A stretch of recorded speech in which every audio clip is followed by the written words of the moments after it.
And I appreciate both of you as coaches too. Thank you so much. Your perspectives have been great for me to see different ways of approaching and learning from the information that we've received. So I thank you for that. And I feel like I'm on the cusp of learning leadership questions that I've had for many years now, and nobody's really been able to answer them. And I have dug through, become coach leadership, and done so many things, and now when I read them, it's so different. It's so much more meaningful on such a deeper level. I have a hard time. I'm like, I wish you could really know what leadership could look like, because this is so much broader and more inclusive to a whole person approach than anything I've ever seen. And everything else is kind of way back in the dust somewhere.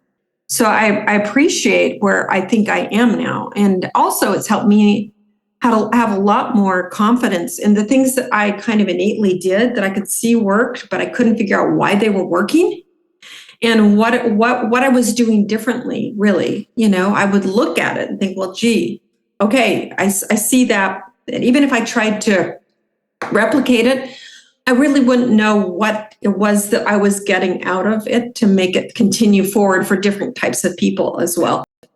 So thank you for your efforts in creating this for us. For me, it's been, I've loved the process of learning a little bit more of not only how I learn, but more so who I am as a leader and what my strengths are.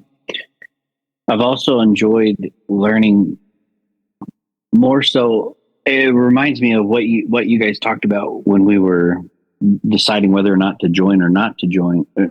To join or not to join, and that is you teach the skills about how to sharpen your own saw. So we identify what those little blades are, and then you identify areas in which we can sharpen that blade in each different aspect, in each little tooth, if you will. And so it's been fun to get an understanding of who you are as a leader and what your strengths are, what your weaknesses are, and how you work through that golden triangle. It really makes a lot more sense. And then not only that, but then taking it and putting that into action. So the confidence that brings and the sense of direction or that plan, and how to carry that out. Obviously, it's not something that you can just accomplish in a 10-week period, but something that you can take with you through your entire life as a leader, as you just adapt and adopt these skills and these different traits that you have taught us. So I really appreciate that. Just to echo some of the previous comments, I'm definitely more confident, more intentional, methodical. I feel like I have some tools available that I couldn't even tell you what the tools were, and now I know what they are, where to look for them, where to find them, how to use them. Probably still working on tweaking the best way to use them, but I mean, leadership is intentional. It's a journey. It's excellence. It's a lifelong pursuit. So lots of good stuff here. It's quite a significant challenge to say we're going to commit to excellence. Then on the overall journey, to me, there's just been a lot of really interesting material that I'm still digesting and working my way through. And I like the ways that I've been able to apply it, and looking forward to digesting it more and applying it more. My takeaway from this has been that I have a higher level of confidence in who I am, and I believe it.